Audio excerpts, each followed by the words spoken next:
Hello and welcome to another episode of the weekly stand-up. You are watching episode 11, and I'm still to this day boggled that we have made it 11 weeks into the show. This is crazy. I am joined by Erudite. Erudite, thanks for choosing to spend your Sunday co-hosting with me today. Yeah, Um, thanks for having me. so Jess is our usual co-host. Jess is out this week. She's at the Renaissance Fair, which is totally understandable. I was there yesterday. It was a great time, and I hope Jess, if you're watching this back later in the VOD, I hope you had an awesome time at the Renaissance Fair. And enjoyed your Sunday off. Also, Mike, our usual tech director, will not be joining us as well today. He's also taking a day of rest. So yeah, it'll be me and Erudite. And Ollie in the background as replacement Mike. Except I'm also under the weather, so I sound awful. So you're not gonna be And hearing too Ollie's a much of little me, sick. but that's okay. All right. Hi. Hey, Bye. how's it going, Ollie? Thanks for thanks I'm for having a great time. Oh no, don't die, please don't It's fine. die. It's fine. If we lose you and Mike, the show will fall apart. It just won't go on. I can't do this by myself. Well, actually, if I die right now, the show will continue to go on as there will be no one to hit the stop button. So that is technically true. The show would never end then. yes. Which Go on and on. and we would never be able to leave. We'll just be stuck in these little boxes for the rest of our lives. What was the rest of the word? All right. Anyway, moving I would on. get gross real quick. My hair gets greasy if I don't shower regularly. Oh no, I could use a shower right now. To be honest, Still have Renaissance Fair all over you. I did shower after that.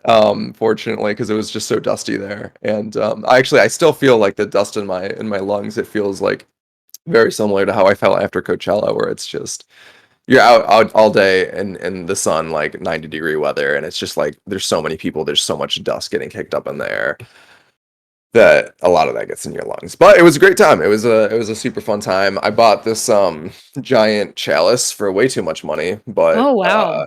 it's got some heft to it too. Is it real silver? And I don't think it's quite silver. I think that probably would have cost more. But it is whatever a metal they ended up using. Like it's definitely high quality. It's got like a lot of weight to it, and they do all the welding like themselves. So like each every chalice is like unique in its own way. So and it's got like a little it's got like a I don't know what you call it, like a Signia or uh signature? yeah, some sort of signature to prove that it's like its own like unique version. Authentic. Which I mean, how can you prove if it's not, minted That's and put on the true. blockchain? So we That's can't true. I mean, prove that it's authentic. they could even be printing that signature into all of them. In fairness, That's also very true. I mean, you take people at their word. that's true. You know what? I think it's worth it. But how are you doing on this Sunday?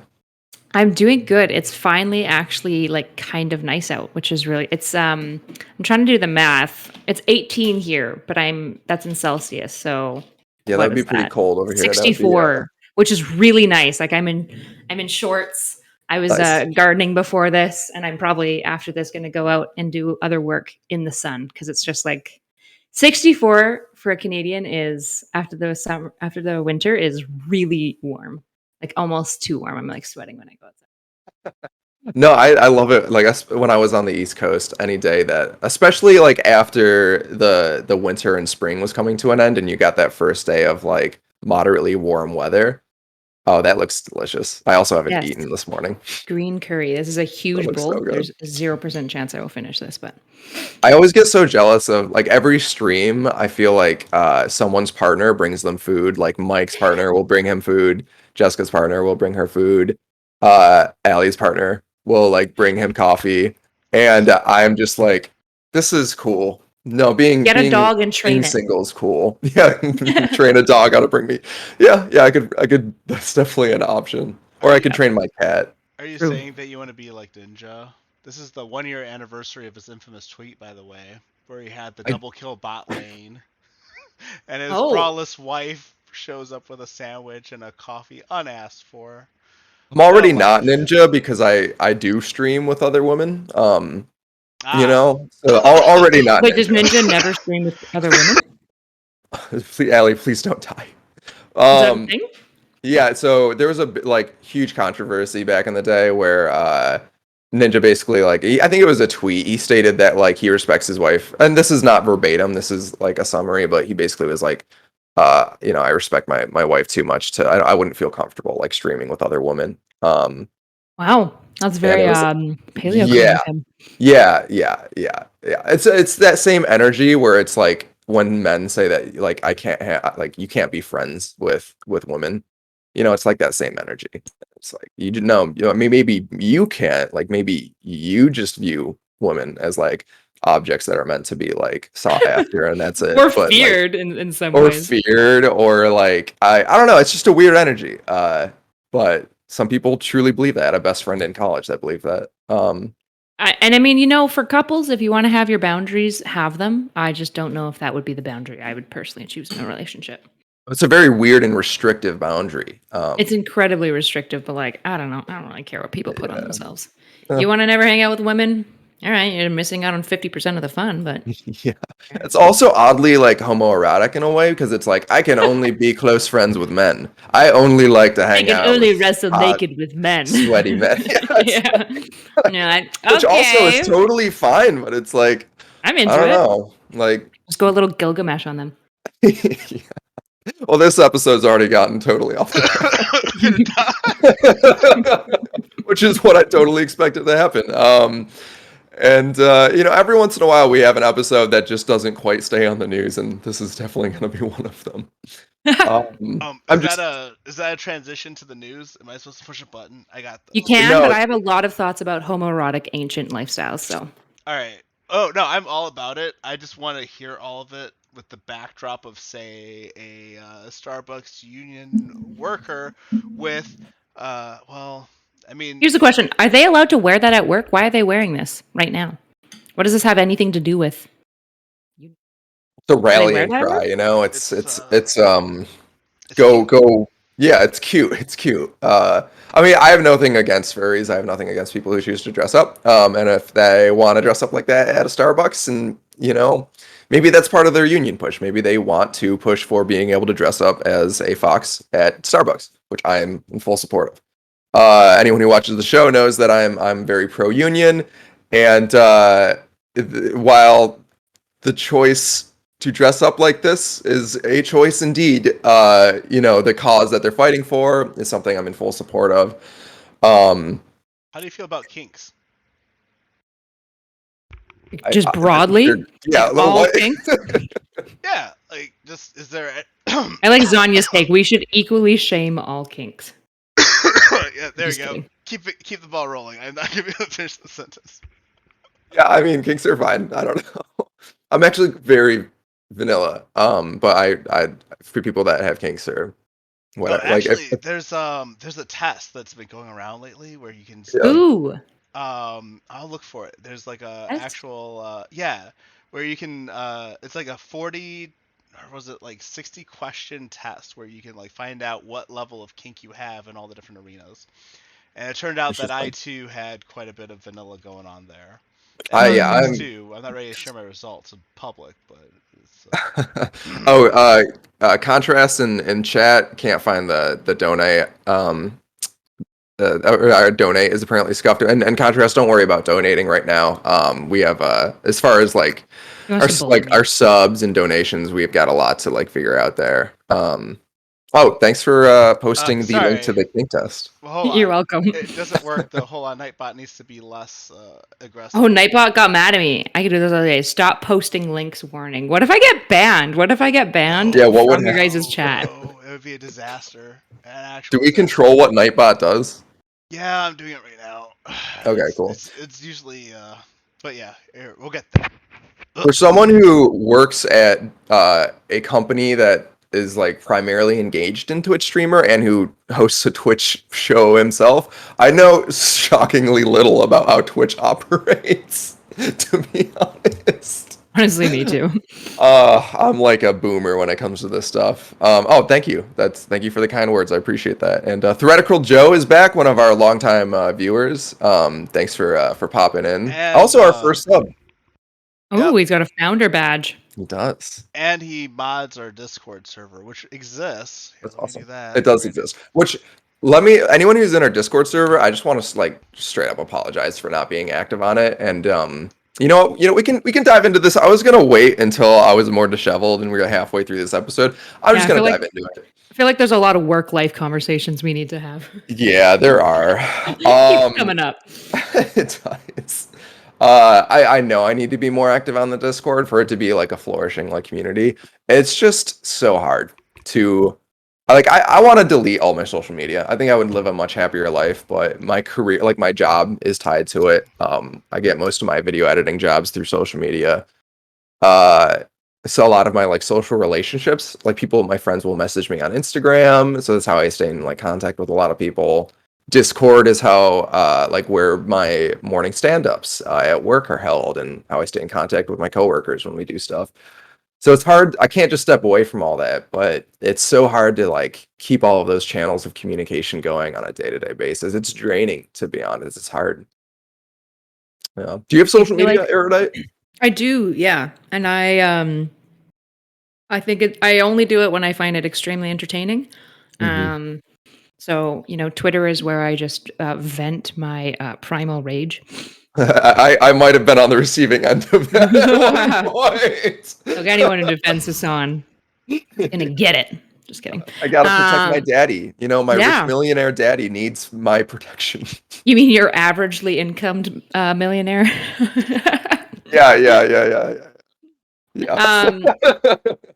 Yeah, I have a question for you, Josh. To what extent do you think you connect self-value to productivity and work ethic? Highly actually. My entire life I've spent focused on like achieving a certain career goal, and after moving to LA and finally achieving that, it was like, well, what's the next thing? Like there always needs to be a next thing. And when I'm not achieving those things, I enter like definitely like a rut, a rough state. Mm-hmm. Have you ever thought about like trying to disentangle those things? Because I'm actually going to take the fully opposite of like I need to be doing more. And I'm like, bro, you sound like you need to be doing less. I'm going to be honest with you. Well, that's, I think I don't know if your coworkers want to hear that, but. It's either less or like much less or much more, because I feel like right now I'm in this like middling phase of like committing just enough time to too many things to like keep them going. Like the show, for example, in order for a Twitch show to like truly be successful in the modern era, you kind of have to treat it like a full-time job. Like you need to at least be streaming 5 days a week, probably 8 hours a day. And while I'm very happy with the product that we like, the quality of our product, I'm very happy with like all of the work that goes into it, from my co-hosts and my coworkers, and I'm happy with the little community that we've got. In order for it to like really reach the next level and to like not just maintain viewership, but to like grow viewership, you do have to treat it like a full-time job, and I do need to commit more time to it. But I'm already so drained. Like doing it 1 day a week, I'm like exhausted. I mean, I feel that pain. I've been struggle busting to get so I took a break from streaming because I was gonna start taking like responsibility pills and some other things. Mm-hmm. I've been having a really hard time getting back on the bandwagon because it's like, well, I mean, the illness notwithstanding, there's just like a sort of looking forward to it sort of like moment that you need to have to continue to stream. And I just haven't been feeling it as much as I thought I would. Like, well, that and a few other things have been going on. But like, yeah, I think it's like very, very tricky as a streamer to try to get the ball rolling and then realize that it's like a building up process because you're like it's like a business that's not necessarily making profit right off the bat either, right?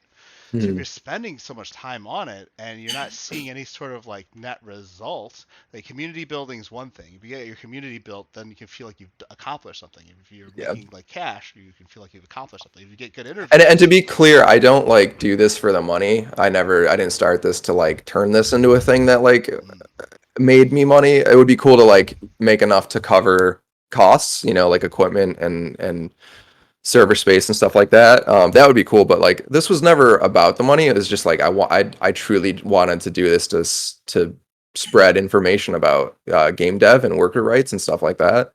But it has turned into this, like, instead of looking forward to it and being pumped every Sunday, it's almost like I right before this episode launched, I was in bed and I was like dreading this, and which is not the feeling I want to have before a stream. I want to be excited about it. And Erudite, you stream like way more than I do, and you have a full-time job. So how do you balance that relationship? It's a good question. So there's a car beeping outside, so tell me if it's really loud. Okay, give me 1 second. No worries. Oh, it stopped. Oh, no, it's back. Oh, it stopped. That was actually like perfect timing for. Oh, Bachel. So really quick for viewers who are just tuning in, such as Bachel Industries, another longtime viewer.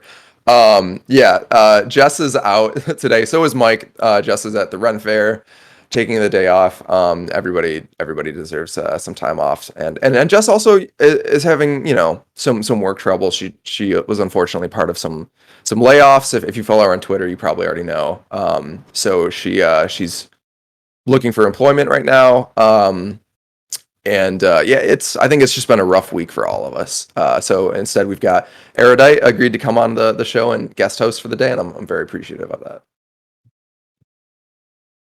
Not as cute as Jess. I can't rock the bangs or anything, but y'all are both beautiful. I also don't know anything about gaming, so it'll be hard for me to LARP as Jess, but I will try. Actually, I guess I should get my glasses on. I'm not going to look for them.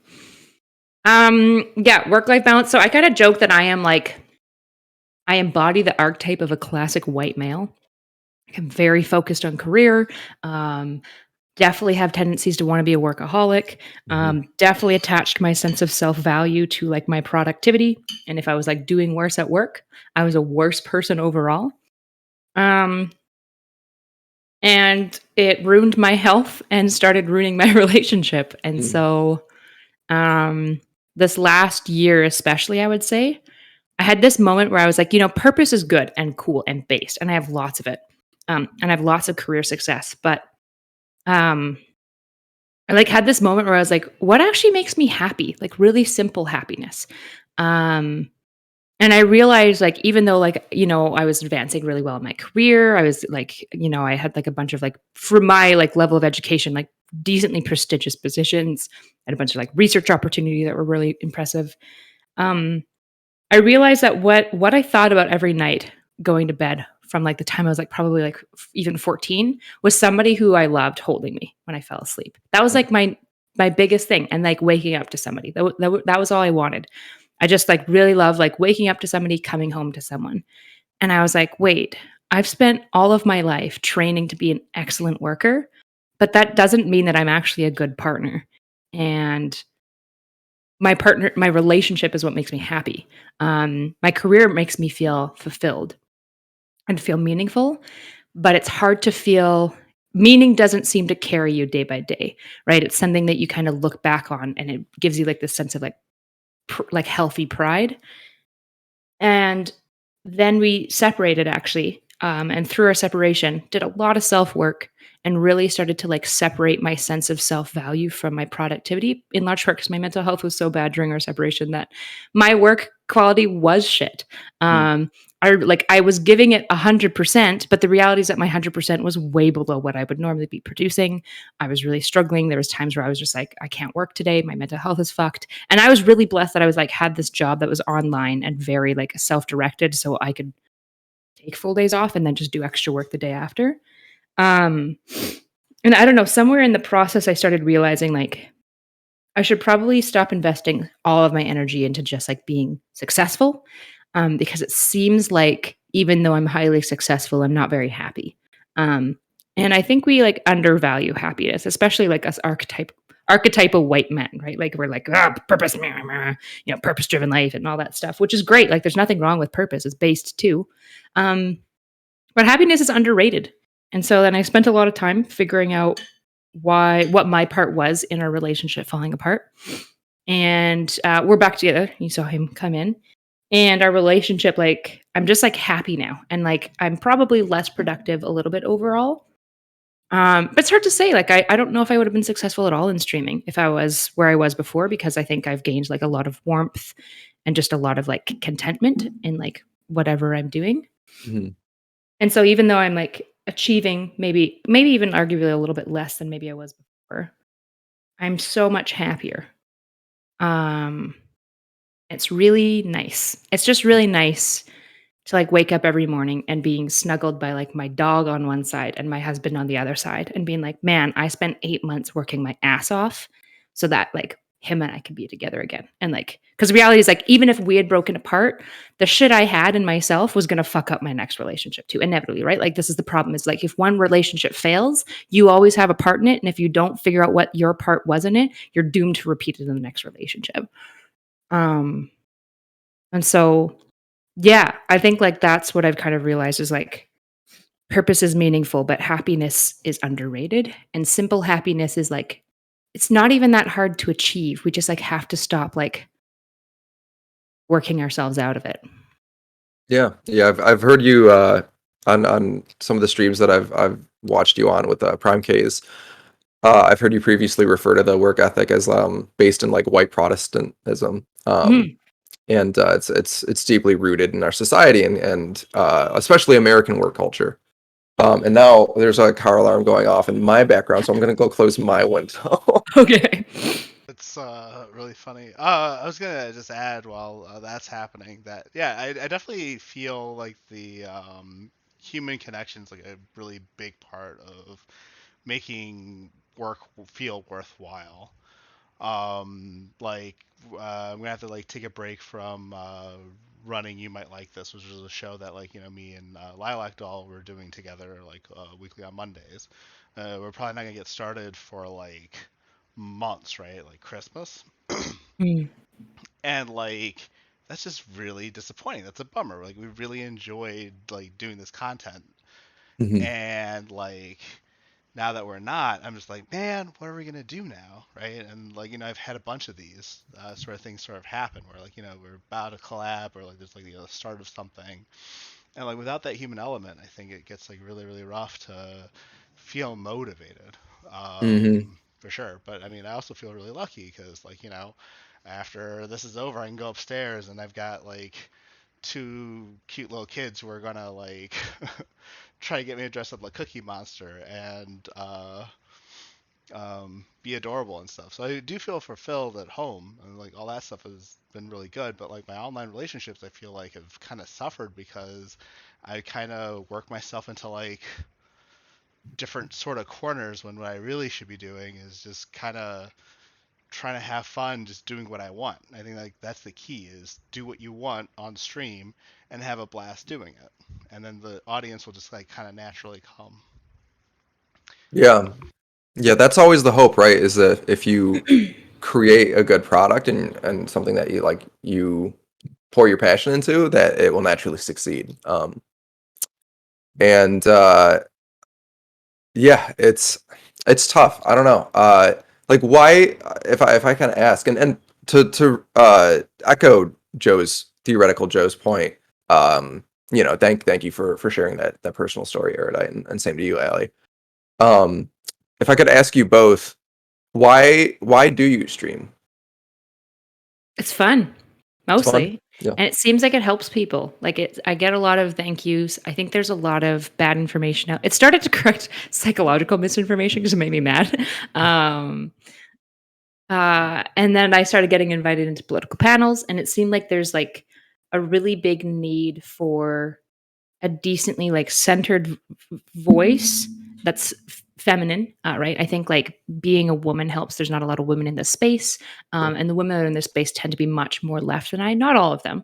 Mhm. So I think that that's important for women to see, because I think a lot of women hesitate to come into this space. Like I've literally talked to someone, they're like, yeah, like I do have political thoughts, but I'm not really far left, so I feel like there's not really any space for me. And I'm like, women can talk about other talking points, and like women don't have to be in a box and must be in the far left.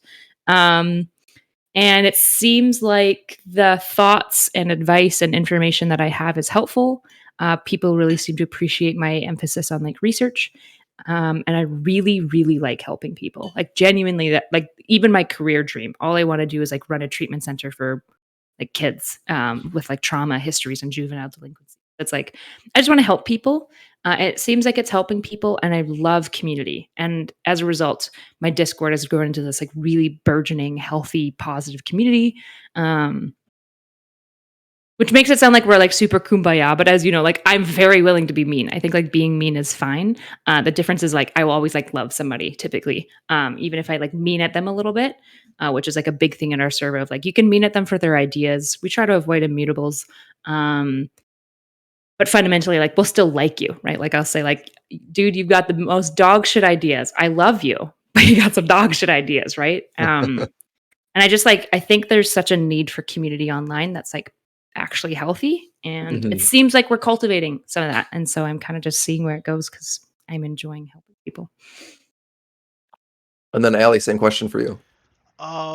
So it took me a while to figure it out, to be honest. So when I first started, I was thinking about doing something before COVID even started, actually, because I was a prolific World of Warcraft player, and I thought if I'm going to go like, and I was in a guild with a guy named Kalani. He has a YouTube channel called Science of Kalani, and he was making a tidy profit, like showcasing all these things that he knows about the game. And for me, I know a shit ton about the game. I have like a whole routine for like I have an insane routine, like borderline, like just the amount of effort I put into like organizing my stuff is like pretty crazy. And I thought I should stream this, and that didn't really take off. I didn't really enjoy streaming World of Warcraft. I had a lot of anxiety because there's a lot to the game past just uh, routine. Yeah. And what ended up happening, actually, some chess player friends of mine wanted someone to stream the state's chess cup, which was happening because of COVID. We started, so I represented the state of Virginia and, streamed state's chess cup stuff, and it was a blast. I had a good time. So chess became my focal point. And it makes sense because, I'm a professional chess coach, right? So edutainment, focusing on chess, that seemed like the right kind of vibe. But it's still like something missing because like, I'm having bad chess days and I'm not necessarily enjoying what I have set up. And then I discovered Twitch politics, and all together over the last few years as I like messed around with this, and like I think I've really been like slowly working my way towards this. Like, not to say that I'm like a slow learner here, but like I got like the like the Ross from Friends, or like the Ted from How I Met Your Mother, like the like I just don't know what I want sort of vibe.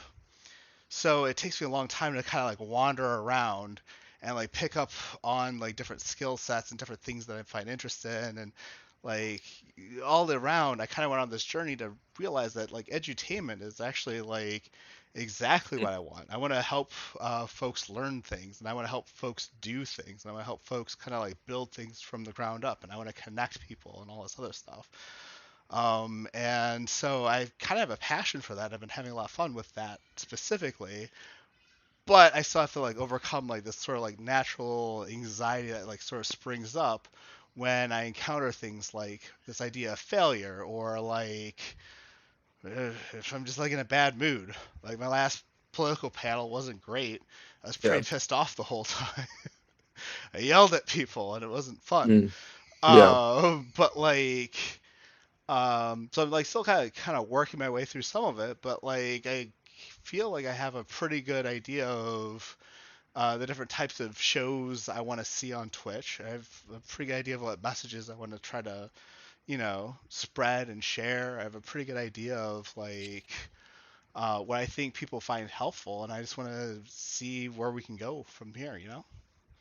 It sounds like for both of you, the confluence in both of your stories is that two of the main reasons that you stream and gravitated towards Twitch had to do with the sense of community there and wanting to teach or help people.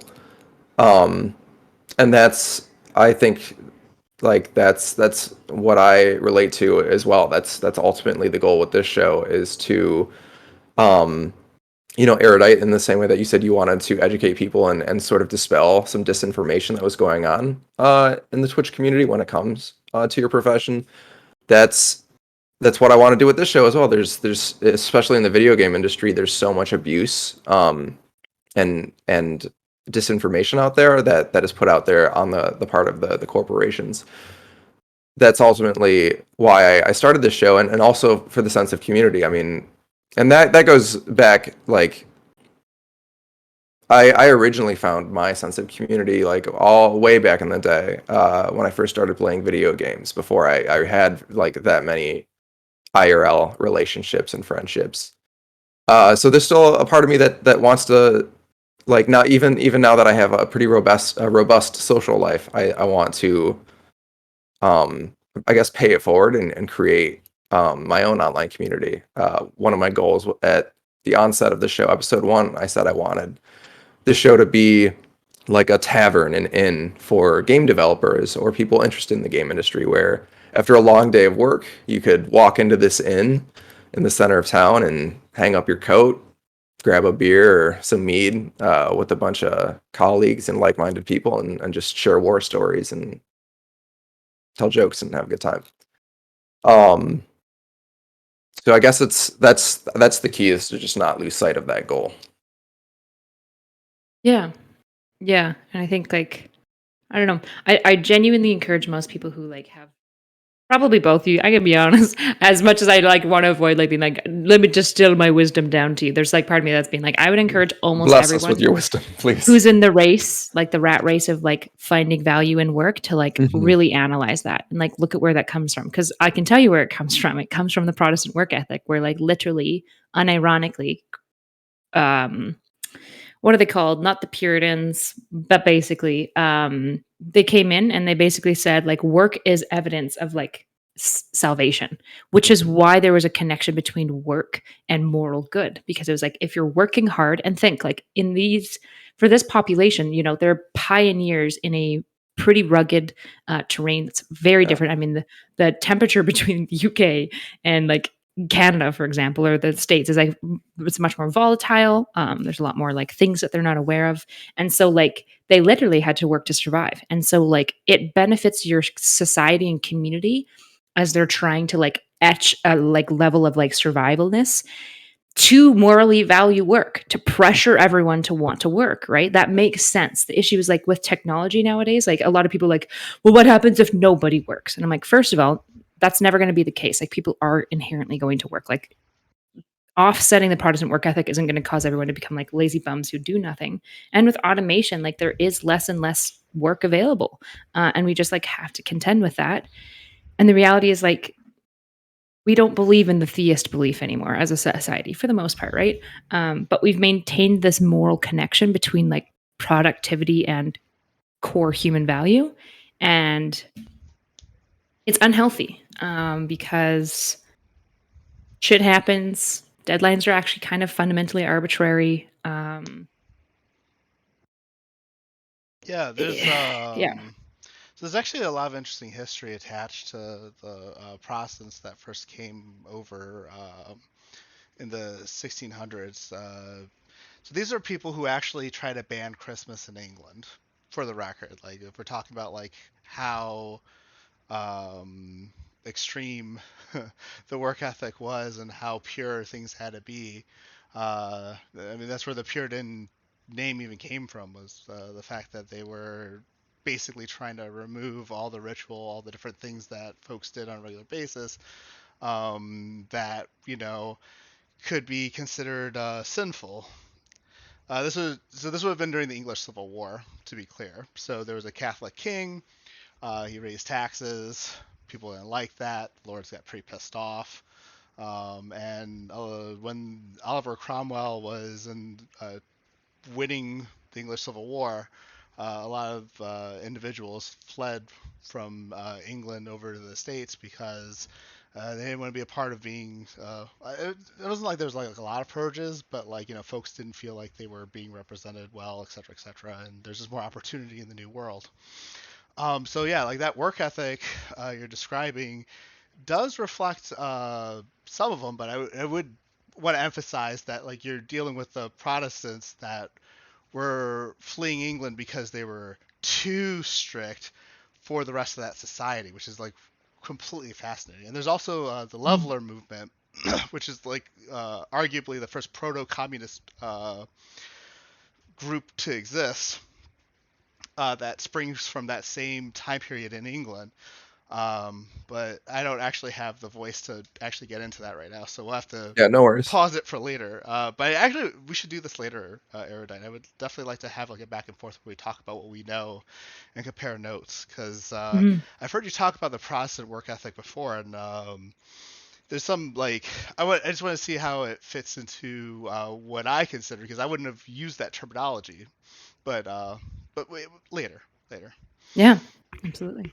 Yeah, this is why like one of the big problems that I have with uh just corporate America and the work ethic that we have and the push for the 40-hour work week or more, especially in the entertainment industry where it's you kind of get shunned if you work anything less than like 50, 60 hours. Like there's a level of respect that gets attributed to people that do go above and beyond and put in the most hours at work. In the game industry, it's it's like a point of pride, which I have a lot of issues with. When Mhm. really we should be. I mean, you're right with automation, with advances in technology, and better project management workflows that have developed over time. We should be working towards less hours but more productivity. Yep. And I think we were both on a panel where we argued this point with a project manager who worked on like Xbox consoles or something like that. Yeah. I don't think that point was received very well. No, and like typically, like this is why like I struggle because like I'm like I get it. Like I'm not even joking when I say like I'm kind of an archetypal white male. Like really truly like I've been fixated on work. I definitely used to judge people for not working hard, right? And it's like it's not like we outright judge them. Like I don't walk around and be like, "Oh wow, you missed work today. You're a piece of shit," right? I just had this implicit internal being like, "Oh, okay. They're one of those folks, you know. They just got a little bit lesser in my standing." Mhm. Um and the reality is that like then I got chronically ill. Mm. And it's really hard to work well when you're chronically ill. And then all of a sudden I was like, oh, wait, am I a garbage piece of shit? And like my zeitgeist said, yes, I was.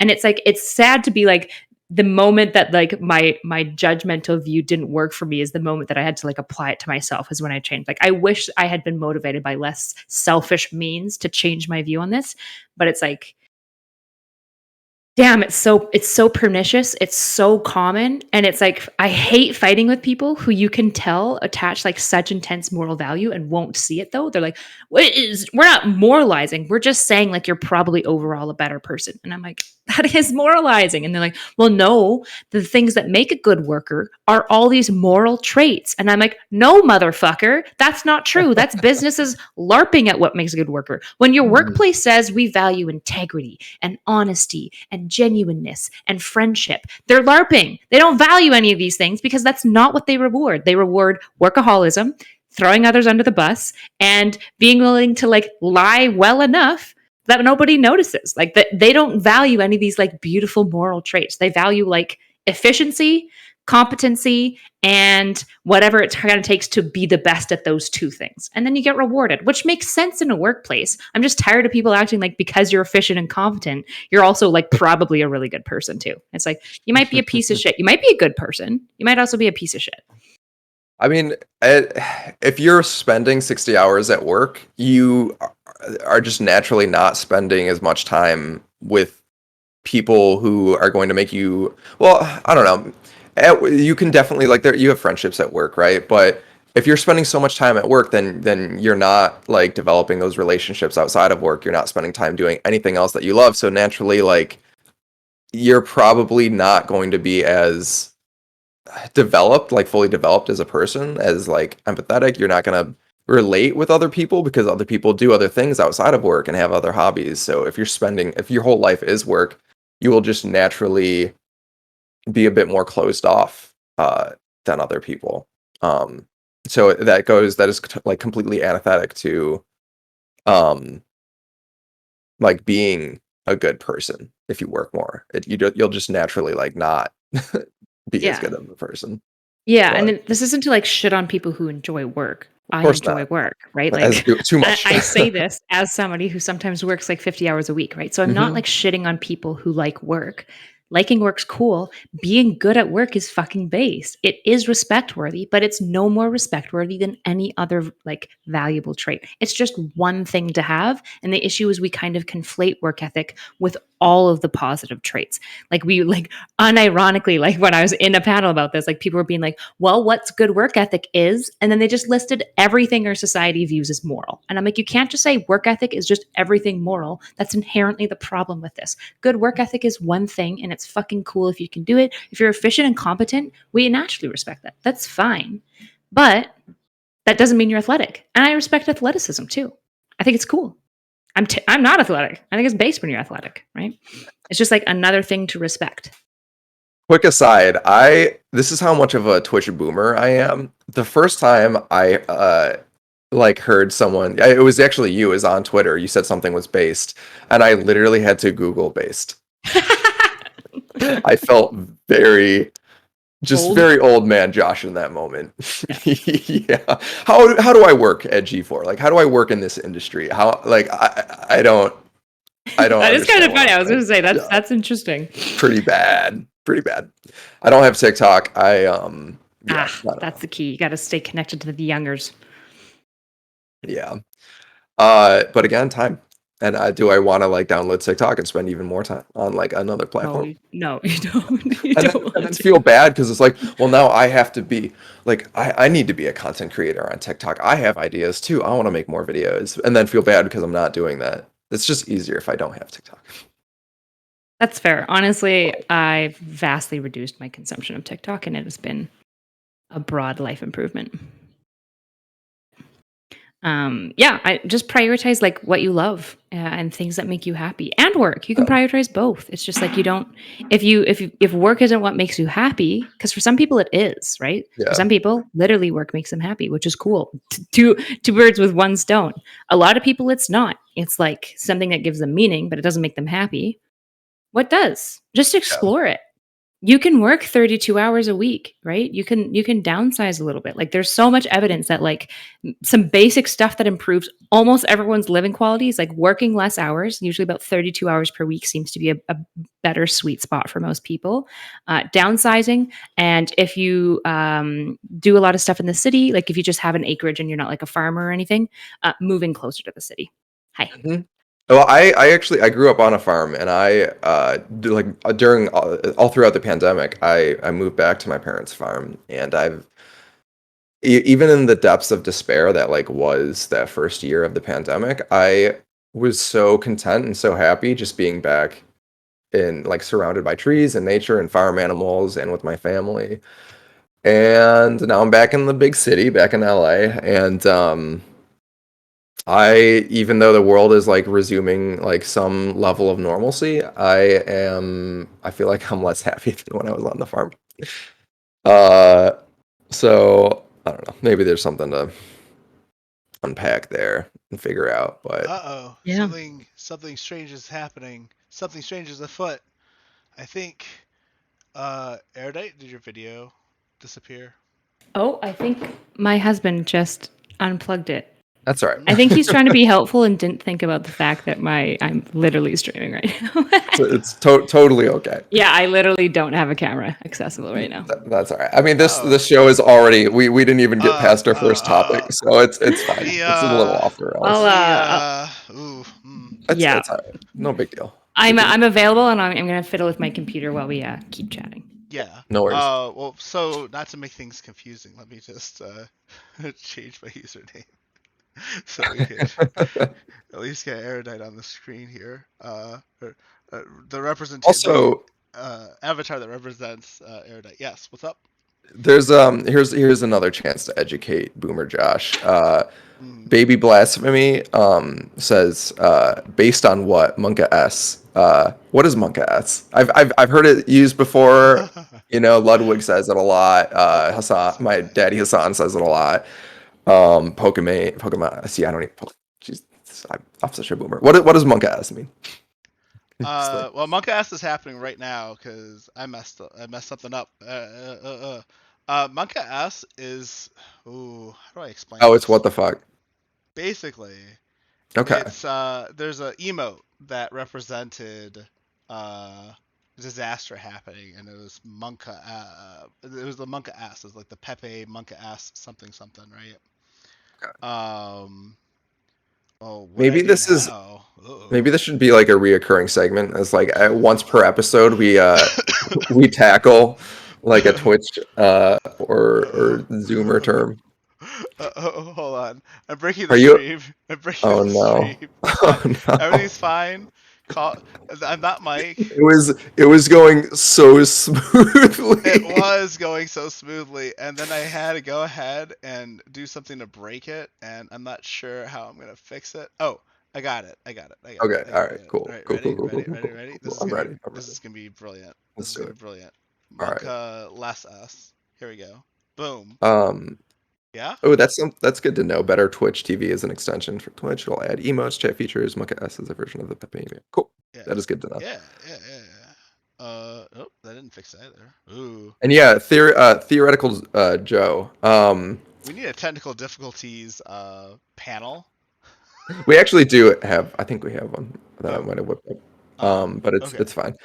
Uh, Don't mind me. I'm just gonna try to fix this live. I think we might have it. Okay. Yep. Okay. How's this? there we go. Aha! There we go. This is something. Yes. This is Oh, we got our video back. magic. We did it. Okay. Cool. I'm gonna turn off mine. You did it. Uh-oh. But then why did this happen? Huh? Okay. We're switched. That's fine. Who cares? We've switched sides on the overlay. Fine. Let me just like move more this way. And Right? everything Move is the camera. Maybe we need better work ethics so that we stop fucking up all the time. You know, that's probably it. The answer is More work ethic, not less. Yeah. This is fucked. Yeah. Man, So that was crazy. That was so crazy. yeah, Joe, it's just not sustainable, right? That work ethic of my camera is there. Okay, all right. That kind of work ethic is not sustainable for 10 years. Absolutely not. Because A, you don't have time to spend like quality time with your friends and family, or your partner, and B, there's no time for exercise in there. Like when I exercise, I feel so much healthier, both physically and mentally. Like specifically mentally, I eat better, I sleep better because I'm tired at the end of the day, and I'm actually hungry when it comes time for like main meals, and I'm not just snacking all the time. And yeah, I haven't worked out in like the last 3 weeks, and I feel horrible. So I'm sure that has a lot to do with it too. Yeah, I mean, I don't know. What was it? I feel like there was a question in there that I'm not hearing. Sorry. Oh no, there was no question. I was just commenting on theoretical Joe's comment in chat that he worked 50 to 60 hours a week for like the last 10 years of their life. Yeah, and it's just not sustainable. It's really not. And then here's like the unique thing. So like, again, traditional gender roles, typically men, and we still see this, men typically work more hours per week than women do. And it's crazy to me because like men spend like the first, like I know so many young men who are like, I'm going to work really hard until I'm 40 and then retire. And I'm just going to be made. And I'm like, why? Like when you're 20, you're the most attractive. There's just certain venues that you could like, it's weird to be 40 and going into like bars and like young person stuff. Like people think you're weird because it's kind of strange, right? You're not And hitting so up the clubs, the nightclub scene anymore? I mean, I personally never really was. I like to dance. But dancing is super fun. And I have so much anxiety when I do it, but after a few drinks and if I'm with like a group of friends where I just feel like I can be myself, dancing is so much fun. Yeah, like man, if you're like get a girlfriend, go on trips, go to bars, right? Like don't do criminal stuff obviously, but like go live. Like so many people they like get to 40 and they look back and they're like, "Holy shit. I barely lived a life." Like you're missing the most valuable times of your life just to like retire when you're 40. And then we know the stats. Men who do that, they retire at like usually they never retire at 40, usually they retire at like 50. they get so depressed because they have no meaning in their life anymore that they often kill themselves. I mean, retired men over 55 are like the number one group who end up dying by suicide. And so it's like I can't emphasize enough how important this is of like, if you're working 50 hours a week and you love it and it makes you really happy and it is meaningful in your life, this isn't for you. But if you're doing that because you're like just in the rat race and you're just trying to get money and you're missing the most valuable point of your life. Like if you have kids, they're only toddlers once and then it's done and you never get that back. And it's a really, really unique experience and you'll miss that if you're doing that. And if you value your family, if that family is what makes you happy, you've just missed it for the rest of your life, which really sucks. Yeah. And, I feel like it's also never too late. Like, yes, when you're in your 20s, that is the optimal time. And I'm trying to make the most of my 20s. I've got 2 years of it left. And I've never been to Europe. There's a lot of countries I haven't been to. And the next 2 years I want to make the most of and try to travel a little bit more. But, Joe, if you said if you could go back and do it all over again, you would go back and not be an idiot and try to get a girlfriend or do something else. But I don't know how old you are, but there's also like, there's nothing stopping you from living that life right now, I would say, just it's easy to say like, just stop working as much and go do what you want to do, because I clearly have a problem with that. That's a hard cycle to break, but you can do it. Man, I need to get a therapist. It's probably the first step. Oh, Not a bad solution for sure. definitely not. Just get a good one. Are you in Cali? Yeah, I am. There's a lot of weird psychologists there. Be scrupulous. There's a lot of weirdo fucks in California. I believe. Yes, there are. Fucks. Yeah, I mean, Holy shit! Some of the therapy practices that come out of California, I'm just like, what? It's cutting edge. We call it cutting edge here. We're on the cutting edge of things. We're gonna do exactly what we know makes anxiety, and then we're just gonna give that to you as a prescription, and then call it therapy. Yeah.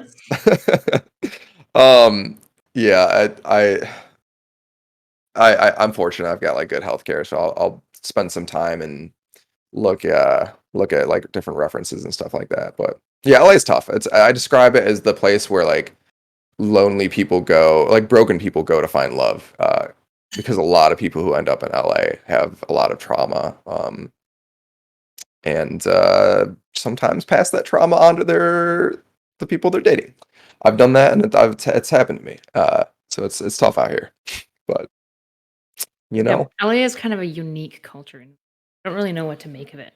Very it's unique. Have you ever moved to LA? I'm like, abso-fucking-lutely never. No way. So I would literally move to Texas before I would move to California. Oof, yeah. I mean, I have thought about moving to Austin, but then Texas is a state I have a lot of moral problems with. So I don't know if I feel that too. I just literally hate the culture of California. I mean, I probably wouldn't move to. I'd probably move to like Utah or something. Go hang out with Mormons. They're nice. Dude, Utah's beautiful. I know. Mormons are nice. They're the nicest motherfuckers ever. They're weird, but they're very nice. They are weird, but they're so nice. I love Mormons. I have lots of friends who are Mormon, and they always try to convert me, and I just love them so much. Also, Salt Lake City in Utah is one of the most beautiful cities I've ever been to, like surrounded by just beautiful mountains with like white peaks. I mean, that's a cool ass city that I never thought I would love, and great skiing out there too. If you're you can literally go like sand dune driving and skiing in like the same day in Utah. That's cool. And I do have to compliment LA and the Los Angeles like county area geography wise. So cool, right? Where you can go an hour one way and be in like the breezy beach, an hour one way and be in like the snowy peaks of Big Bear, and then an hour a different way and be in like the desert of Joshua Tree. It's the geography is just like there's so much variation and beauty there, and it's a shame that we're just ruining it. But yeah, wow, we totally have gone off topic, and I'm not even mad about it. This episode it was Josh intervention day. Yeah, I clearly needed this. Do you know what makes you happy? Like when you were a kid, what did you think about every day? Like what was the thing Oh, that video games. I had an addiction, like a proper addiction to video games, where all I thought about was getting home from school and picking up where I left off. And it was a rush. Like it's all I thought about. And when I finally got that fix, it was like it was nice.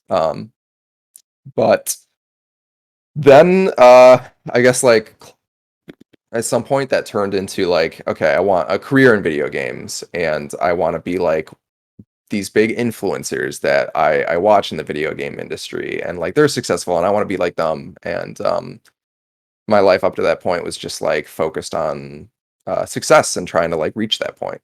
And eventually I got like all the dream jobs that I wanted. And momentary, like when you achieve those things, yeah, it's awesome. Like there's a momentary like huge burst of dopamine, right? Like true happiness, but that's fleeting. That's not, it never lasts. So yeah, I guess I gotta find more sustainable sources of happiness. Yeah, I mean, like the go-tos is usually people. Like most people are Mhm. like, family, right? Or like something Yeah. like that. I just don't want to like put that on other people, right? Like mine was, I would like remember to being like, yeah, every night before I fell asleep, I dreamed that somebody would be holding me. That was it. Right? And now I have that. And now I'm like, I'm going to work like it's a simple dream, Mhm. maintaining obviously a healthy relationship where your partner loves you enough and enjoys you enough that they want to hold you every night before you fall asleep is a lot more work than that. Yeah. But once I realize that that's what makes me happy, I've dedicated a lot of my like cognitive time that I maybe would have dedicated towards like how do I be better at psychology? How do I be Mhm. better at work? To being like how do I be a better partner? And I don't think we actually train that in our society anymore. Like you know how like back in the day we had like poise school for girls where like girls just went to school and like learned how to be good wives. And everyone like when they talk about poise school they just like shit on it because there's a lot of like, shitty stuff within it. Mhm. But there's like this one piece which is like it taught people how to be good partners. And in fairness, the way that we like manage that in society, being like, well, poise school is pretty like sexist, because it was, is we like got rid of poise school. And part of me is like, maybe we should have just made a man's version of poise school as well, and like give both groups like training of like how do you actually be a good partner, because I don't think we really learn that. And like it's pretty evident to me like relationships are not working. And I think there's lots of reasons for that, right? Like we've inherited a lot of stupid shit from like again our like religious days as well that we still embody. But there's also like in an individual country, especially, there's like a selfishness inherent to relationship that I think like causes a lot of problems. And like it actually takes time to learn how to be a good partner. Like how do you actually train? Like it's funny because like I spent my whole life trying to be good at career. My husband, all he's ever wanted to do is be a husband and a dad. And so he Oh. was like, I'm going to dedicate my entire life figuring out like how to be a really great partner. And like I'm not even joking. Like he's a fucking lottery. Like he's a really, really, really, really good husband. Um, and it's like interesting that like I've had to do a lot of work of being like, how do I become a better wife in return? Because I haven't actually spent much time thinking about that. Like, what's nice in a partner? And can I cultivate some of those things? And would I like to? And the answer was yes. I like being nice, That's enjoyable, being kind to your partner. Absolutely. Yeah, I'm often not I definitely have trouble committing to partnerships when they get like very serious. I kind of freak out, and that's because I fell in love with someone who had that reaction, and then when that fell apart, I think that got passed on to me, and yeah, the cycle continues. So it's tough. And that's, you're right. That's not something that's taught in school at all because we are focused on STEM and grades and not relationships and you know the social side of things. Um, What you're describing, are you so you're saying like with relationships, you tend to pull away from them for like fear of like if I lean in and this gets really close, they might leave me and that's going to really hurt. Or like pull uh, away preemptively. Is that what's going on? I just don't think I understood. yeah, no, no, And you don't no. have to tell me, obviously. I'm like, now I'm just digging into your relationship history. So you That's should all be right. like, fuck And off now or stop psychoanalyzing my I relationship. also don't think that like I get my primary source of happiness from relationships. I think it's kind of tertiary to my life. Like it's a component and it's an important component, but it's not like in the way that like you for a long time you're like you dreamt of just like falling asleep with someone holding you. Um I don't know if that's my main source of happiness. It's just like a part of it. But I guess like my friends and family, yeah, well, not even family, really my friendships are probably like the most meaningful things to me, just spending time with my friends and keeping those relationships alive. Yeah. So, like, probably part of your happiness would be found in, like, how do I be a good friend? How do I Hmm. not just be a good friend, but be like one of the best friends that you can Yeah, have? I think so. Actually, And then yeah. investing time in that. Yeah, that strikes a chord with me. Um, and I think I would like to travel more.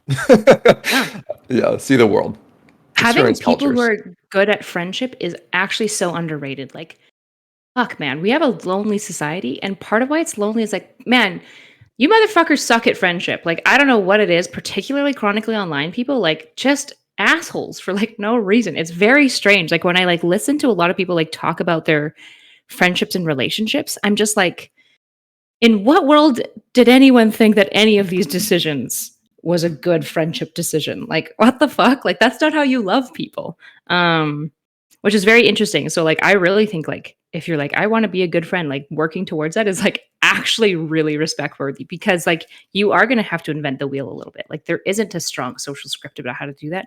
And it's not something society values. So, you're only going to be doing it for yourself and for, like, the people you love. It's really cool. It makes it more meaningful to me in some way. Yeah, absolutely. And maybe that's the takeaway here is just focus less on work and focus more on the friendships. And I think I do a good job with the time that I have with my friendships, but more often than not, I have people asking me to hang out, and I've got conflicting plans because of work. Um, just this morning, I had to leave a friend's house, earlier than I would have liked to come do this show. Um, but I also want to keep this going and make this show successful. So I don't know what this I don't know what the perfect solution to this Ooh, puzzle wait. of life is, but I have a thought actually for what it, that. yeah, what's your thought? We could actually maybe shift to a later time slot. Not that like it's Could something we do should that. talk live Well, on stream, oh but yeah, no. I mean, I have no problem talking about it live either. But then that runs into other problems where like yeah, that's just pushing the kicking the can down the road and hell not yeah, it because is. I've also got plans later tonight. I'm going to a concert with a friend, and then if we had a Ooh, later show, that would then conflict with that, that relationship. So it's just yeah. I mean, in an ideal world, I'm rich like Daddy Hassan, and I don't need a 9 to 5 job, and I just stream during the week, and Mhm. then I have my weekends like a normal human being to like enjoy life. But I don't have that. Yeah, and it Uh, sounds like in the gaming industry, doing 32 hours a week is probably not. No, no, it's no, probably gonna it's get you not. fired. I'm gonna Yeah, guess. I mean, I'm very fortunate where I get to kind of make my own schedule to a degree. Like basically, I just have deliverables throughout the week, and as long as they get done, it doesn't really matter when I work, whether it's like 9 to 5 or at night or super early in the morning. And if I get my work done early, then I just have that time to myself. So a lot of it is probably just better balancing how I spend that free time as well. Um, but I don't, yeah, that I could, yeah. There are a lot of tangents that I could go on, but I'm sorry that this turned into I air out all of my brain on stream.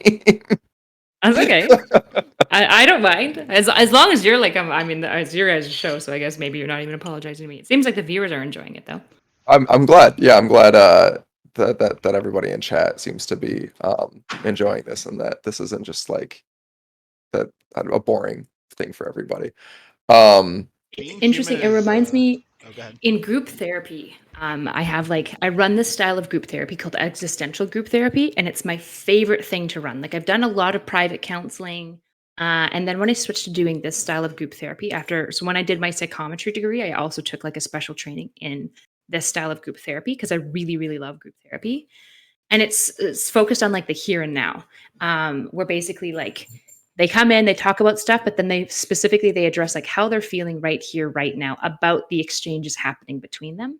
And it's like really incredible to watch the shift of interest from everyone around. Like when people are talking about like extraneous like stuff, like world news or like whatever it is, people are like kind of interested if they're interested in it, and like most of them zone out. But then the moment you like address like, oh, like be like, client A and client B, I noticed like there was some like, client A, when you were saying this, client B, I noticed you nodding a lot. What were you feeling in that moment? And it's like suddenly like everything shifts and everyone like engages, and you can actually see like physically, you see all the clients like lean forward on their chair, and the space becomes so much more live. And it's just like people are like craving like the here now engagement. Like it's engaging to listen to a person like just express like where I am at right now. Like they're listening to you talk to some extent with Madlad about the tension you have of working in this show specifically, which is interesting. And it's interesting to listen to because it's real and everyone can like there's something about the here and now that like everyone can resonate with. And I don't know why, but it's like everyone is fascinated by it. And I'm not even totally sure why. I don't know if it's like human connection or what it is precisely, but yeah, I think it's completely valid to talk about because it's interesting. Some of my favorite streams to watch on or VODs on YouTube of streams, because I don't watch a ton of stuff live on Twitch, but it is the more behind the scenes. It's like this personality that I watch a lot, him just talking about like what's going on in his life and the struggles that he has, because uh it's you see the facade, the veil like drop for a second, and he's no longer just an entertainer. He or she is no longer just an entertainer. Like now it's a human that with their own issues that you can relate to and empathize with. And it humanizes them a little bit. So maybe it's a bit of that too. So yeah, I'm glad that that everyone's enjoying this discussion. To be honest, I don't know where to take it from here. I feel like there should be like a big resolution. But I think, to be honest, I think the resolution might be uh making this the first step to a better work-life balance, and ending the stream a little early and going out and enjoying the beautiful day. I'm not even joking. Like That's a really good idea. I kind of want to just go outside and enjoy the nice LA weather that we have right now. And makes sense. go yeah, based in touch grass. I want to touch grass. So you know what I'm gonna do? I'm gonna go to touch the grass outside.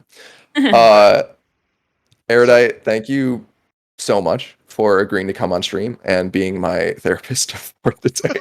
I'm not a therapist. Don't even say that. You're gonna fucking sickness girl on me or something. Sorry. Minecraft. Therapist in my career instantly. In Minecraft. Yeah. Quick question. Erudite, are you planning on streaming today? Like on your own channel or? No, I'm gonna plan a couple things for my Discord and then finish some work while sunbathing. So, wow, that sounds lovely. Okay, so we have to spontaneously raid someone. It sounds like, because we all need to touch grass and get some. Wait, can I do one woo-woo thing before we end? You can absolutely plug anything you want. Woo, like by all means, the floor is yours. Not woo woo. I'm not gonna woo. Well, maybe I will. I'm curious. Since I brought up the here and now, I'm very interested to see, like, can I ask both of you to respond? Like, Ad, how do you feel after hearing? I am so risking. This isn't therapy. I'm just curious how you feel about Josh kind of venting and like expressing this stuff. Like, what does that do for you?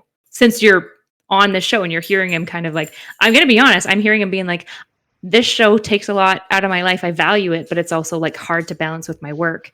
And I don't know what level of commitment. Like I'm hearing a level of like, I don't know what level of like long-term commitment can be necessarily had here. What is that like for you to hear?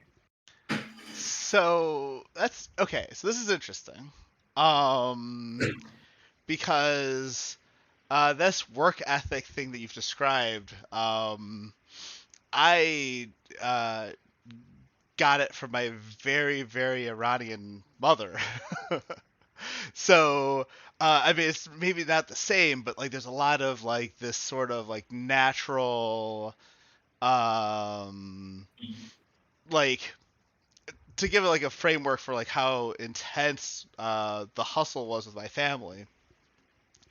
There are very important people's funerals that we have missed because we had to take care of business. Like that's like the attitude that my family has had for like my entire life. Like my mom had cancer, right? Like when I was a teen, or just before my teen years, preteen years. And instead of laying in bed while on chemo, she's like lost all her hair. She should be very, very weak.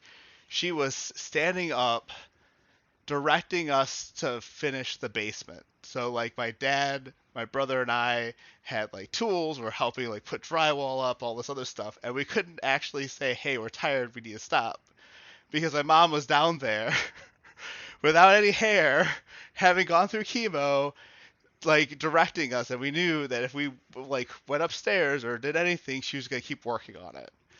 And like, how do you like take a break when the person with cancer is like gone through chemo and is like, just like still ready to work and ready to do things? So like, I come from a very stern workaholic family all together, and I had to work really, really hard to learn how to relax and how to chill and how to spend my time. So I was listening to Josh talk about like Josh, you're talking about like your how you want to spend your 20s.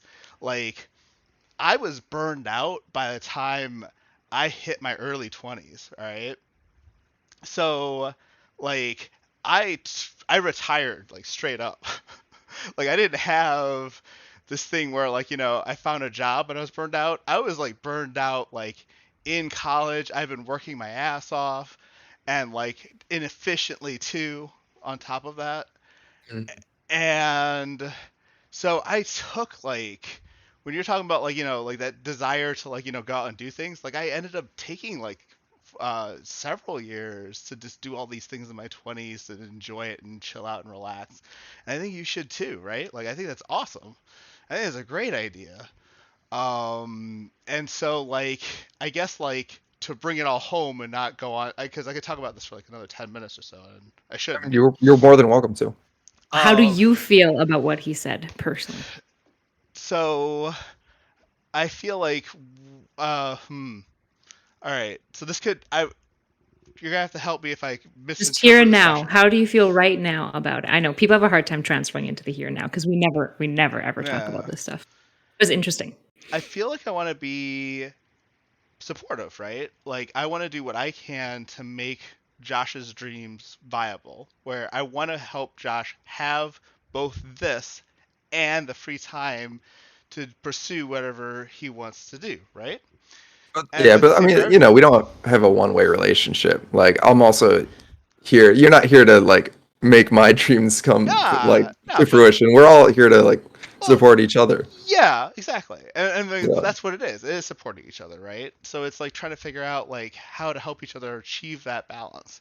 And I yeah. have more time than most because like my job is like everything I'm doing is gig related right now, right? And so I have like not to say I have an abundance of free time, but I get to choose where I direct my time a lot more. I have a lot more flexibility. I'm not waking up at 9 in the morning. Like lately, my hustle time has been in the middle of the night. I've been waking up at midnight and then staying awake through the day. It's like it's kind of crazy. But because of the flexibility, I feel like, and it's just like right now, right? Like I feel like if the roles were reversed and like, all of a sudden you have more flexibility and I have a distinct lack thereof, I feel like I would be able to count on you wanting to do similar things, right? Because like the goal is to like make this show the bombiest and awesomest fucking show that Twitch has ever seen, right? So like, and we enjoy like the topics. We have a passion for everything we're doing. So, I have like this. I don't know. And see, the thing is, like, I have like this have your cake and eat it too mentality. Does that make sense? So I'm just like, and maybe this feeds into that toxic workaholic shit too, though. It's entirely possible. I could see. I'm looking at everything through like 4 different lenses now, right? And I'm wondering like, is this healthy? But like, I feel like we can try to just have a fucking blast doing this. Mhm. And if it is too much, then people should have time. I mean, there's four of us here, right? Like Jessica and Mike got to hang out and do their stuff today. They got to chill. There's no reason why, like, on future weeks you shouldn't be the one chilling, right? I got my chill. I got to Oh go to yeah, Coachella. I got you're to do my chilling, week off. right? Yeah. Yeah, exactly. So it's like when we're feeling kind of shit, we should just like be really understanding. That's the way I see it, at least. I think that's the right way of looking at it. Is that I right? Did I do a appreciate it. good job?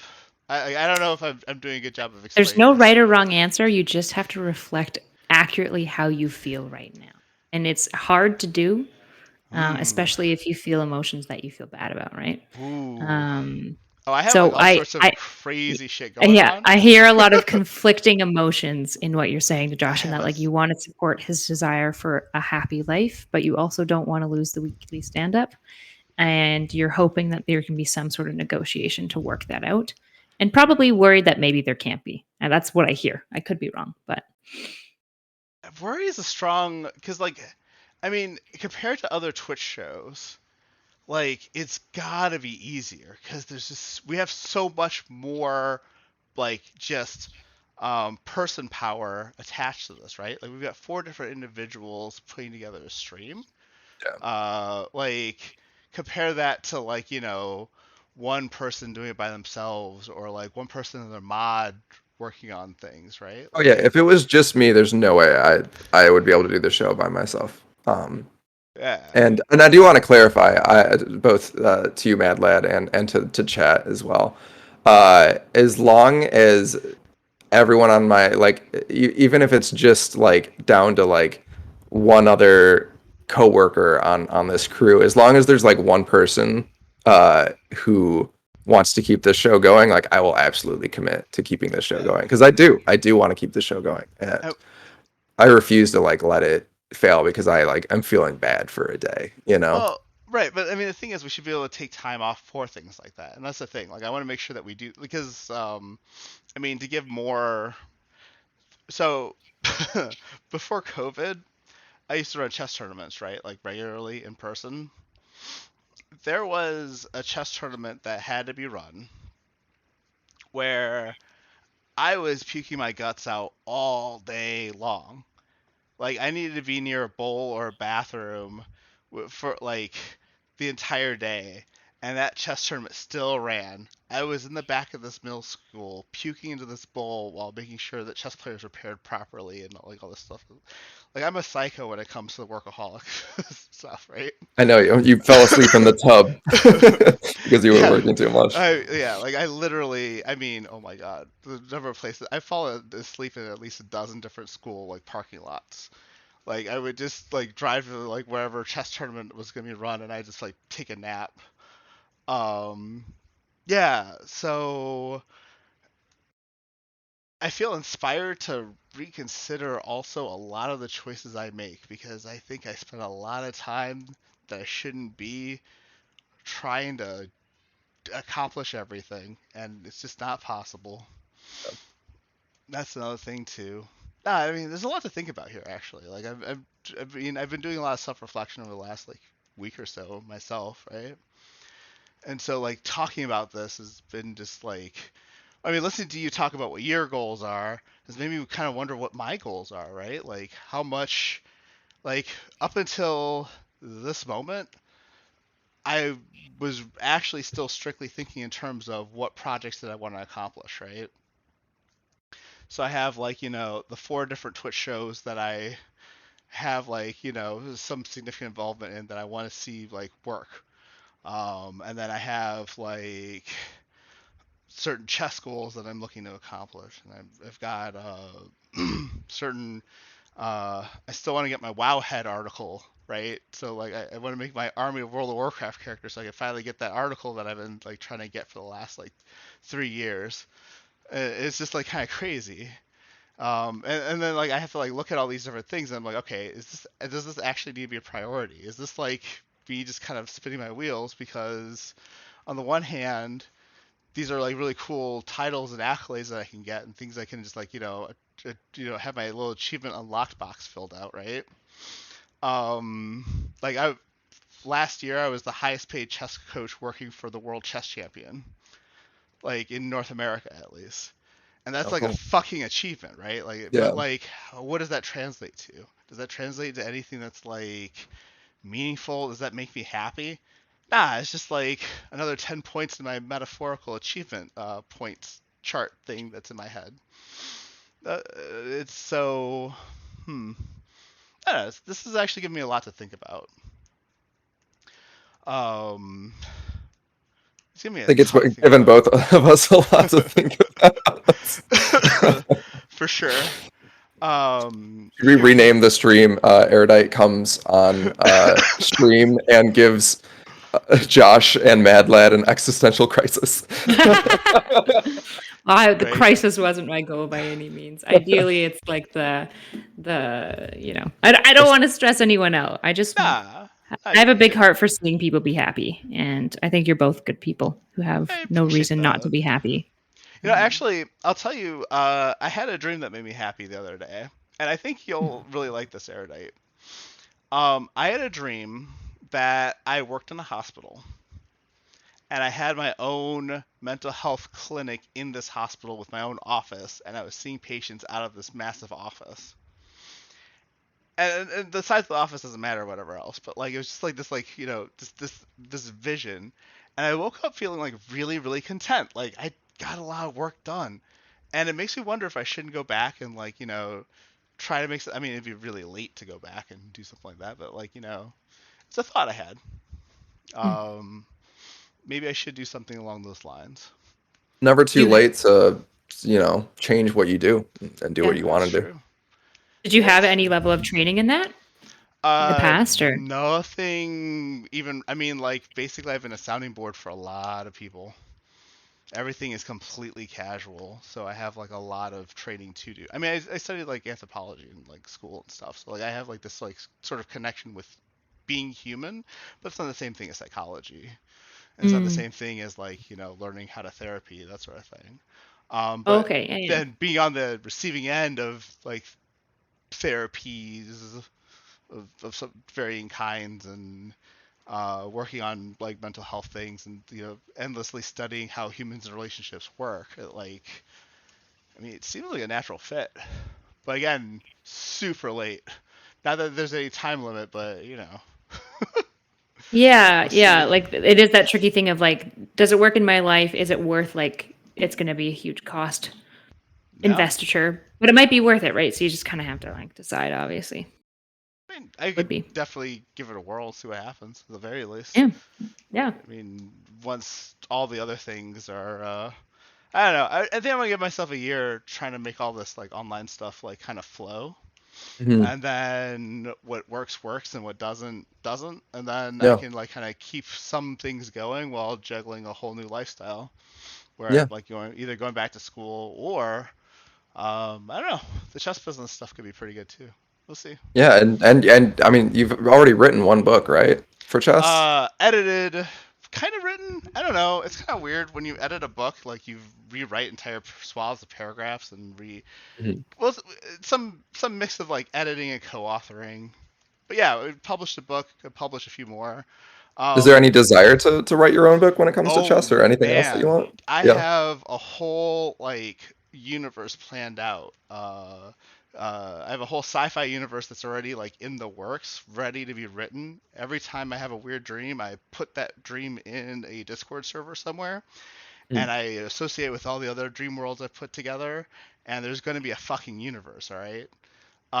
Like Brandon Sanderson thinks he is the master of the world building, system building, but uh, oh man, But they I haven't love like seen Madlad yet. no, me and my brother actually, he's got like some plans there too. We're gonna work together on some books at some point, um, and see what happens. I got some. I can. I'll show a sample of my writing. I'll put it in the Discord actually, Cool. That'd be so cool. folks can see. I had a so the way this task works. You were given three words. So my brother gave me three words, right? It was a noun, a verb, and an adjective. And then I had what was it? I think it was like 45 minutes to write as much as I could and guaranteedly use those three words in the writing. So the words he gave me was cotton, uh, rolling, and what was the last word? I don't remember, but whatever. I'll have it. It's in the doc. I'll put it in the Discord, and everyone can see what my writing is like. This story's gonna be depressing though, so You said the Buckle up. Buckle up. Yeah, exactly. Not that depressing. I mean, most of the anime I watch is like sad, like dark Oh my stuff. god, So, yes. right up my alley. All right, well, okay. Sad anime, go. What are you talking about? Which one? Darker Than Black, Tokyo Oh Ghoul, my Death god, I Note's love a those. classic. Holy Oh yeah, shit, I I mean had all no this idea. stuff. Oh my Yeah, god, Darker Than Black is so I'm a fucking good. Edgy Yes. pretty boy. black heart. Yeah, but Darker Than Black, Tokyo Ghoul, season 1 yeah, and 2, fantastic. Season 1, fantastic. The end of season 2, fantastic. Did you see seasons 3 and 4 yet? Tokyo Ghoul. Yeah. I thought there was only 3 out. Did they release the No, fourth they one? released the 4th one. It was trash. It was like season 8 of Game of Thrones. I'm sorry. No, Like, I'm gonna be I watching mean, you that. saw Shit. season 3. If you saw season 3, Yeah, you know what season 4. Like season 4 was worse. that's unfortunate. Worse. I like season 3 though, so I might like it. Maybe. Oh, Yeah, I don't know. We'll see. good luck. But That's a skim. I want to back like Oh, sorry. rounding back really quick Yeah. to the to your 1 year timeline of like giving it a year, like all the online stuff a year, and then like go forward with what works and drop what doesn't. I think that's a good timeline, and that's kind of like where my head was at with the show too. Is like do this for commit to a year, and then at least like then you can kind of like if it succeeds then like that's awesome, and if not like you can leave without any doubt of like I gave it like Yeah. I gave it my all for a year, and I tried to make it work. Well, Maybe not all because I and could work harder, but now what defines you success is tried. really important here.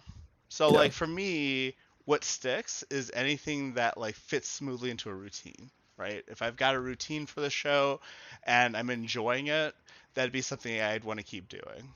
yeah, So like me taking a break from you might like this. Actually painful. Like I really enjoy working with Lilac Doll on just like anything intellectual. She's fucking brilliant. And like we just have like this perfect haphazard mishmash of just like knowing things and then not knowing what someone else the other has like a passion for. So when we're like talking about things that we know, it's like just really really interesting for the other person, and like it just like that's like a premise of a brilliant show, yeah, if we have the time to make it work. So that's what I'm really hoping we can actually make happen, because like I feel like that's like just like such a fun idea. yeah. And then this show obviously too. This show can Because be like hard sometimes because it's like you look at all of the stuff we had lined up to talk about. Union yeah. busting, crime wave from Starbucks and Amazon. The like Jim Cramer just being a horrible person. The mass shooting in Amazon, or sorry, the mass shooting in Buffalo, which is my hometown. Like I didn't really want to talk about Ah, that. I didn't realize that. Sorry to hear. It's like, but and every week a lot of the stuff that we cover is like kind of sad and depressing stuff, uh which is kind of why I want to get more into like the more like dev oriented stuff, like behind the scenes developer, like bring on programmers and artists and talk about like why they got into the game industry and like what kept the spark alive, and yeah, so much of the news that we cover is kind of depressing, and maybe that is what Hmm. leads to the dread of like uh Yep. doing a show every day where you just cover like sad stuff. I feel so guilty because Prime will like message me every other day, "Hey, do you want to do a political panel?" And like sometimes it's just like, fuck, the topic is either gonna really piss me off or just make me sad. I feel bad for letting the man down, but like I can't Mhm. do it. I just don't got it in me, or I got other shit Yeah, to do, and it's just like. So I feel that, especially in this space. Like I think Twitch politics has its own. Well, I mean, I guess we're kind of straddling and like kind of, sort of orbiting the Twitch politics space on some level, but not necessarily like directly yeah, within here. or like a little moon, a little satellite, Yeah. around the like Erudite. You're in a lot more of these panels than I am on. Does that is a struggle for you, like covering and often getting in heated arguments at times with people in this space and covering some pretty serious topic matter? Does that impact your desire to like want to engage in this world or your mental health at all? It probably will eventually. It's been only 4 months, and I think I have like enough of a balance in my life. Mhm. Um, I don't mind getting angry about stuff at all. I would say like in the past, anger really tired me out. But in large part because I also kind of had, again, very like traditional Christian background, like anger was bad too. Yeah. I don't think anger's bad anymore. I think like being a harasser to people is bad, and like doing immoral actions against others is bad. But like being mad isn't bad. And so like when I get angry about stuff, I don't mind it as much because I like know that I care about it.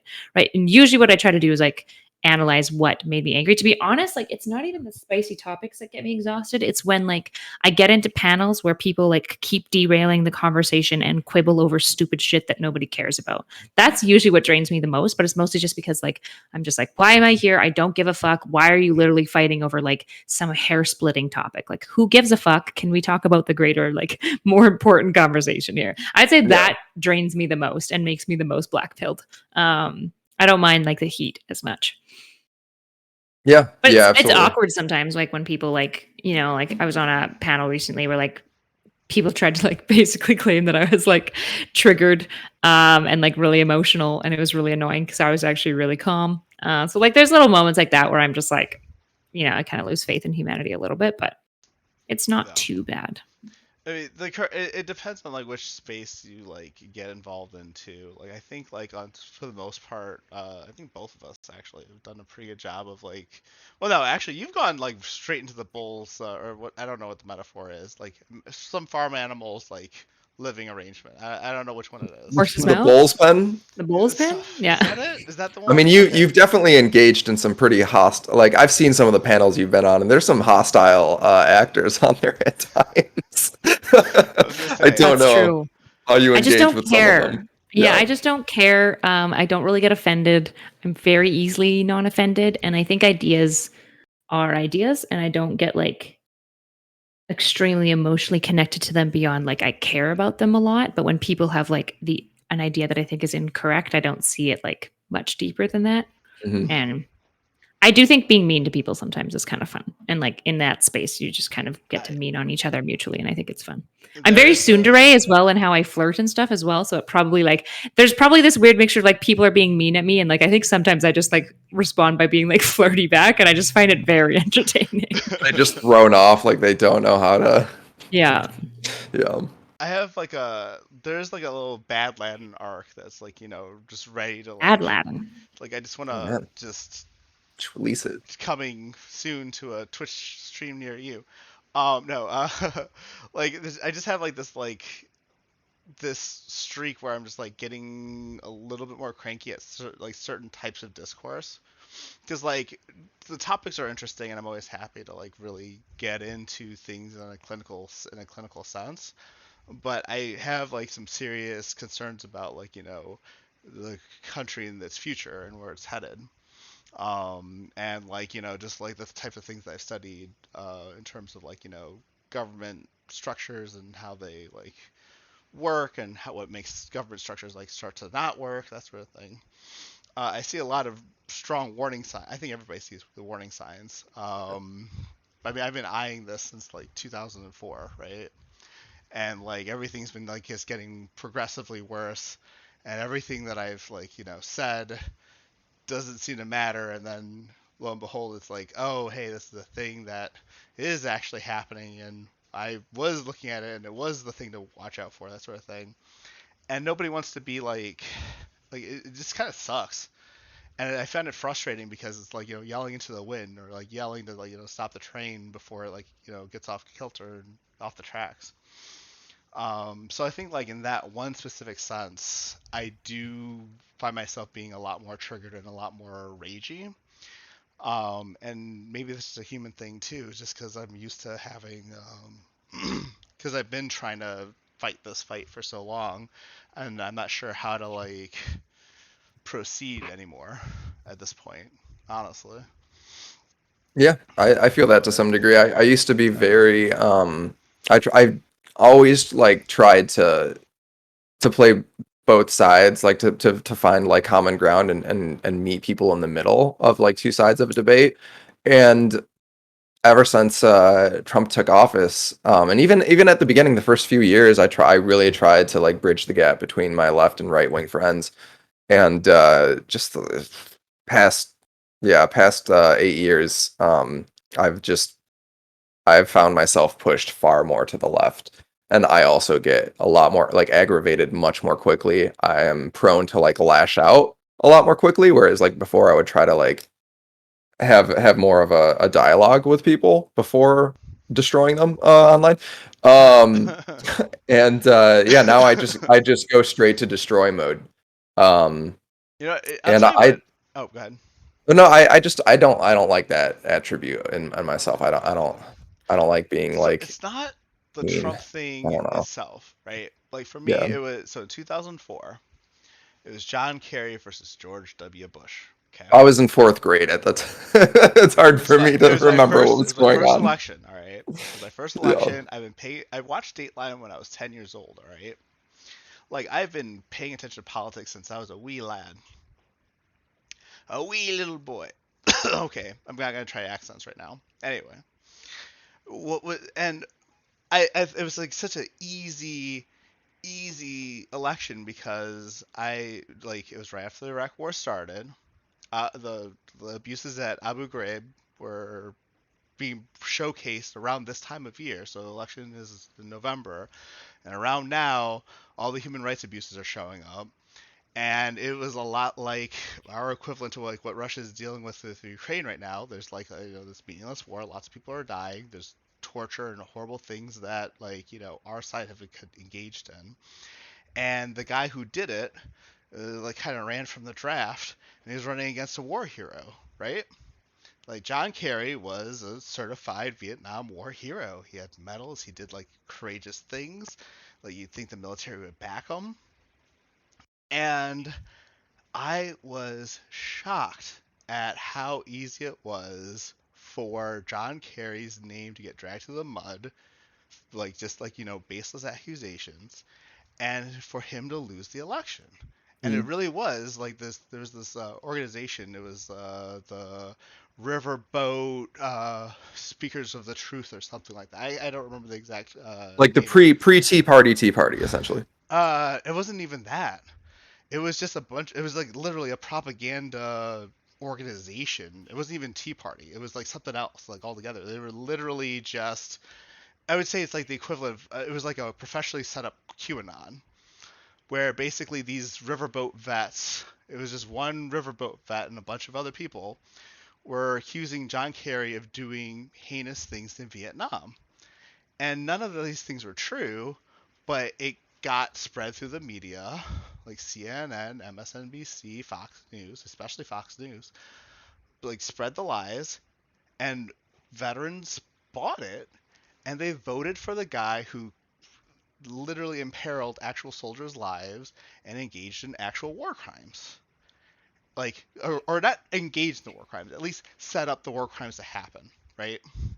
Yeah. And Abu Ghraib were war crimes. Like that, you're not supposed to do what happened there. That's not supposed to happen. And when that happened, I realized that we were in big fucking trouble because just having the discourse isn't enough for the truth to come out. If the discourse is had at the wrong moment, if the first message that people get is the wrong message, there's going to be that bias that I forgot the name of the bias right now.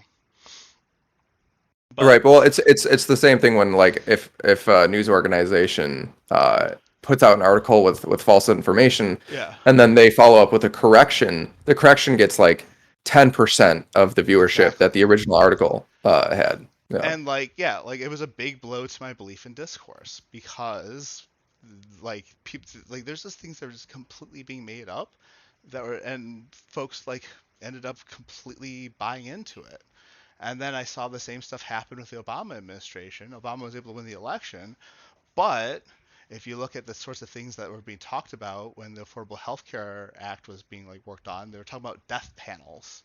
And they're talking about like, the government's going to decide whether you live or die. And the funny part about those death panels was that we already have the death panels. It's the insurance companies. The insurance companies will literally decide not to cover you because you're 20 years old and you have a lifelong ailment. So they're not going to approve this treatment because that means they'll be paying for it for the rest of your theoretically long life. We have the death panels. They already exist, and somehow that terminology scared people away, right? And like at the end of the day, just seeing these incidents incrementally get worse and worse and worse to the point where now there's folks who don't think that January 6th even happened. They think that Antifa set it up. Like, I don't, I really don't believe in discourse anymore on some level.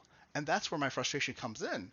And getting on these panel shows and listening to people like express this propaganda that they've been given, and there's this asshole named Fabian Scott. Okay, like I'm just gonna call him out right now. Fuck him. I don't care. He lies on his panel shows. I don't even care. I don't mind calling him out. Like, he'll literally make up a fact and then just pretend that it is exactly like it's the truth. And then if you do like any amount of like just due diligence, like just look up any of the links he posts, you'll find that the links he posts has nothing to do with the things that he states. He literally is just posting links and counting on people not to double check it. And it's crazy to me. And just like the idea of having to like engage in folks who are intentionally bad faith in their conversation on a regular basis is, oh, I'm venting today. I am venting so hard today right now. I am Hey, I had my I did chance. not mean You deserve I your did not chance mean too. to go into this in such detail, but holy fucking shit, it pisses me off when people Yeah, are bad faith in their debates. I All know, right, I know, man. bringing it back together. Bringing it back together. Also, I hope there aren't any Fabian Scott fans in the audience. Apologies No, we're gonna for start beef calling now. him We're gonna out. start beef between our communities. We're gonna start a I war. mean, it's fine. He's really good at doing that too, so no worries. Well, Erudite, now that both Madlad and I have both had a chance to vent today, is there anything you want to just vent about? Do you want your shot? No, yeah, I'm actually pretty good. I'm pretty chill for the most part. So What's it like to be happy? What's that like? yeah, I What's it like know, to just be right? content? I mean, it's work actually. It takes a fair bit of work, but it pays off because you can be chill, and it's hard to be offended when you're. I don't know. It's hard to like get down by these things because when you have like simple happinesses, you're like, I don't know. It's like, yes, all these like life is miserable and rhetoric is terrible and the country is more divided than it's ever been. Big Pharma is like actively trying to like fucking get people hooked, and the bank is killing society. And like, mama, like you can just go down the rabbit trail of like fucking miserable shit that is a reality. You know, like I MK Ultra often fucking do. happened. You know, crazy shit. Jeffrey Epstein didn't kill himself. Like crazy shit constantly. Um, and it just like reminds me of like when there is something good in life, you should lean into it extra hard because Mm-hmm. it's so much more precious, right? Like um, my husband, I will never stop singing his praises. He's just an incredible human. And I'm going to just lean into that. Hmm. My dog loves walks and I love walks, and that's amazing. And I'm going to and like enjoy it. That sounds. That's beautiful. Yeah, And I'm gonna cuddle my kids today. That's what I'm gonna do. They like, you know what they like to do. Wait, here's a feel good story. My oldest is obsessed with this science channel called In a Nutshell. It's adult explanations about science, right? yeah, Except it's all animated. So there's I like think the I've birds. seen this. It's so good. It's so good. And like, they do a really good job explaining very complicated science, and she's obsessed with it. So we can literally sit there and spend hours just watch. Like, she knows all sorts of things about ants, black holes, milk, nuclear energy, and like she'll just repeat everything that she's like watching this channel like it's the like it's common knowledge. And I'm like, holy shit, she's gonna be so fucking ahead of the game. Like, Yeah, yo. this channel is great. This is I have seen these videos. They're really, really good. Yeah, Yeah. no, it's this channel made me very nuclear pilled in terms of fighting global warming, and they also have made me feel a lot better about all sorts of shit actually. Um, lots of existential stuff they cover too. So yeah, I would say this channel actually brings me a pretty good amount of joy. Yeah, that was just a tangent. All right. Anyway. No, that was a valid response. And we actually Hold on. what's up? I'm gonna give Based Egghead a permit so he can post. Post the YouTube channel. Yeah, it's phenomenal. Yeah, it's really good. It's really good. It's really good. We're hitting 3 p.m. and so we actually did make it to the normal like end time, even if we didn't cover it. You didn't get to touch extra grass. It's totally fine. You know, this is how like messed up my work current like work schedule is I now do have to like jump right onto the next project for the next 3 hours. But then I've got that concert to look forward to tonight with someone that I'm looking forward to spending time with. So I will take that and enjoy that. That's a little win for today. We're gonna raid out. And I was thinking about who we should raid out to. I think today, since I never get to do this, we're gonna hit. Let's see if she's doing what I think she's doing. Normally, what Katie has been doing is she's got people on her Discord, and she just hangs out, plays Elden Ring, and has weird conversations about how the United States is gonna take over Canada. No offense, Erudite, but that was literally the last thing they talked about. I was very much pro Canada taking over parts of the U.S., but you know, I'm also pro that. That'll never happen. I mean, that'll never happen. No, almost happened in 1812. You never know. True. When we burnt down your White House. Never did quite forgive you guys for that, but it's fine. That's so bygones be bygones. So we're gonna do that. Cool. I'm down with that. And then I'll chill and chat while I work too. Actually, I actually have she's gonna be running a stream with me this weekend. We're gonna be talking to sex workers about the interesting dilemma that comes across when you are engaged in the gig economy, but also have clientele, but also you're doing sex work and it's not like art or something. There's a lot of interesting things going on. So we'll be talking about all this stuff. Next time they'll be, I think, on her channel and my channel on Friday. But thank you so much for coming, Erudite. We really appreciated having you on the show. Thanks, really. Josh, for making it through today. Let's do this thing. Button push. Oh! And then I push the button. And then I'm going to hit exit stop stream.